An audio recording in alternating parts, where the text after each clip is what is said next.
Mutfağı YouTube kanalıma hepiniz hoş geldiniz. Bugün hep beraber bir pembe çikolatalı blondie yapacağız. Şimdi bu gördüğünüz Ruby yani pembemsi çikolatalardan kullanacağız. Bununla yaptığınız zaman renk pembe olmuyor. Heyecanlanmayın. Sarımtırak bir rengi doğru gidiyor. Ne gülüyorsun, oluyor mu? Olmuyor. Tereyağı benmari usulü erimeye bıraktım. 200 gram. 250 de üstüne ruby koyacağım. Ama önce yumurtayla şekeri çırparak başlayacağız. Çünkü bence bu işin temel kuralı yumurtayla şekeri güzelce çırpmak. 3 tane yumurta böyle bir kasenin içerisine kırıyorum. Hafif çırpıp yarım bardak kadar toz şekeri ilave edip çırpmaya devam ediyorum.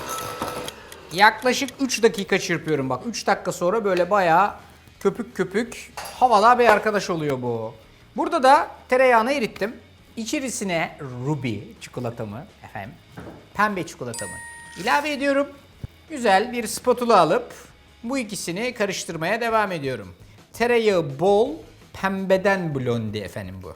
Tereyağı ve ruby çikolata eridi. Mikserimizi alıyoruz. Çırparak yavaş yavaş ekliyoruz. Çünkü niye? Bu sıcak, yumurtayı pişirmememiz lazım. Çırpalım, ekleyelim yavaşça. Çırptık, ekledik, çırptık, ekledik. Bunun içerisine bir su bardağı un. Elekten geçirdim. Hiç topaklanma kalmadı. Arkasından bir spatula ile dikkatli vaziyette dışarıdan içeriye kapatarak karıştırıyorum. Kapatarak karıştırma işlemimizde bu kadar. Çok fazla söndürmemenizi istiyorum bunu. Tabanını yağladığım dikdörtgen bir borcamım var. Bu arkadaşın özelliği, bir de bunun kendi kapağı var.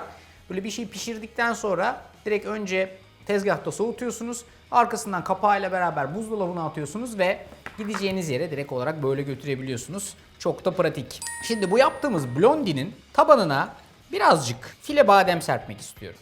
Altta hafif bir kıtırtı versin diye bize.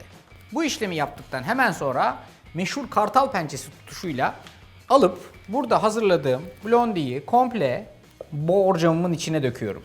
Fakat bu ruby'li blondie bir şey istiyor. Ve biz bunun denemesini yaparken o istediği şeyin nedense muskat olduğuna karar verdik. Ve dikkat ettiyseniz içine değil üstüne birazcık rendeleyerek koyacağız. Neden koyacağız biliyor musunuz? Üstü de pişerken hafif güzel bir kırmızı tatlı bir renk alsın diye. Azıcık böyle üstüne güzelce rendelemenizi istiyorum. Eğer bu arkadaş kabarsın istiyorsanız direkt olarak böyle atacaksınız fırına. Ama eğer üstü altı gibi birazcık daha kıtır olsun istiyorsanız üstüne birazcık file badem serpiştireceksiniz.